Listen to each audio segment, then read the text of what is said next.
हिमालको काखमा धुलो माटोमा लुकेर बसेको एउटा यस्तो शक्ति, एउटा यस्तो कथा जसले आज पनि हजारौं दर्शक र भक्तजनहरूलाई उत्तेजित पार्छ, प्रफुल्ल पार्छ, मन्त्रमुग्ध पार्छ। दर्शकवृन्द, म कुरा गर्दैछु उग्रतारा मन्दिरको रहस्य, चमत्कार र परम्पराको आवाजको बारेमा।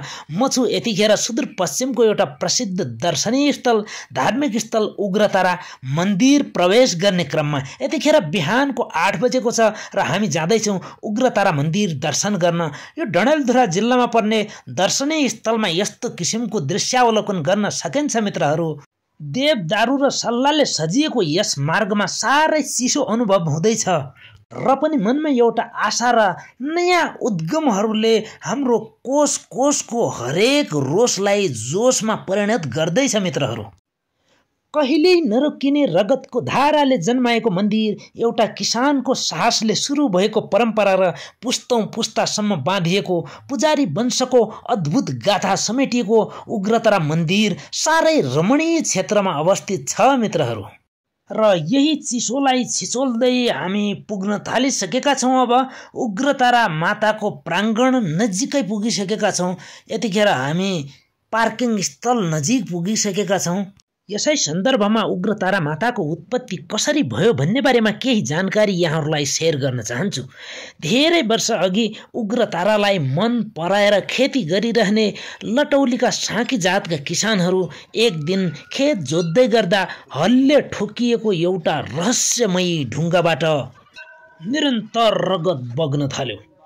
रातभरि किसानले रगत रोक्न कोसिस गरिरहे तर धार भने थामिन छाडेन।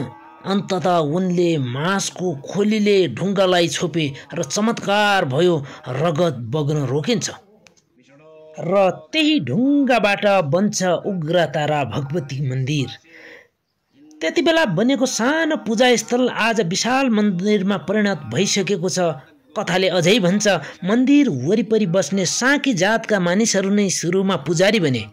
पुजारीको वंश निरन्तर चलिरहेकै बेला एक पुस्तामा वृद्ध पुजारीलाई सन्तान नै भएन। जब उनले देवी समक्ष सन्तानको कामना गरे, उग्रताराले प्रसन्न भएर उनलाई 2 छोराको वरदान दिन्छन् र ठुलो छोरा घर व्यवस्थित चलाउँछ। त्यसैगरी कान्छो छोरा भने पुजारी बन्ने परम्परा थामिरहन्छ। पाहुनाहरूको सत्कार गर्नु यो गाउँका मानिसहरू आफ्नो कर्तव्य सम्झिन्छन्। सोही रातमा पाहुनाकै सत्कारमा वृद्धका छोरा बुहारीको समय बित्दा उनीहरूलाई कुनै वास्ता नगरेकोले वृद्ध आक्रोशका साथ उग्रतारा मन्दिरमा गई हजुरको दरबारबाट प्राप्त छोरा नष्ट होस् भन्ने भनाइले ठीक 12 बजे तिनको छोरोको मृत्यु भएको भन्ने किम्वदन्ती समेत सुनिन्छ। कार्तिक पूर्णिमामा लाग्ने प्रसिद्ध मेला देजातमा प्राचीन कालमा गर्खाबाट लडाकुहरूले वीरता साथ लडाईँ गरेको कुरा आउँछ। रगतको खोला बगेर त्यहाँ नुवा खोलाको रूपमा नामाकरण गरिएको भनिन्छ मित्रहरू। कार्तिक शुक्ल पूर्णिमाको दिन जिल्लाभरिबाट मात्रै नभई सुदूरपश्चिम र नेपालभरिबाट मानिसहरू मेला भर्न आउँछन्। उग्रतारा मेलापछि चिस्यान सुरु हुने हुनाले विशेष गरी खनमडा, छचोडा, दमडा, जिलोडामा भण्डार रहेको उग्रतारा मन्दिरमा यिनै ठाउँहरूबाट देउरो पनि आउने गर्दछ। खूब मेला बढ्ने गर्दछ। चतुर्दशीको राति हुने मेलालाई रतेउडी भनिन्छ भने दिनमा हुने भोलिपल्टको मेलालाई दिसेडी भनेर मानिन्छ। मन्दिर पस्नु अघि लटाउली, खनमडाट, जिलोडा, दमडामा सांस्कृतिक झलकका साथै खेल र जात्रा गरी देउरो ल्याउने गरिन्छ। उग्रतारा माताले तपाईँ हामी सबैको मनोकामना पूरा गरून्। जय उग्रतारा।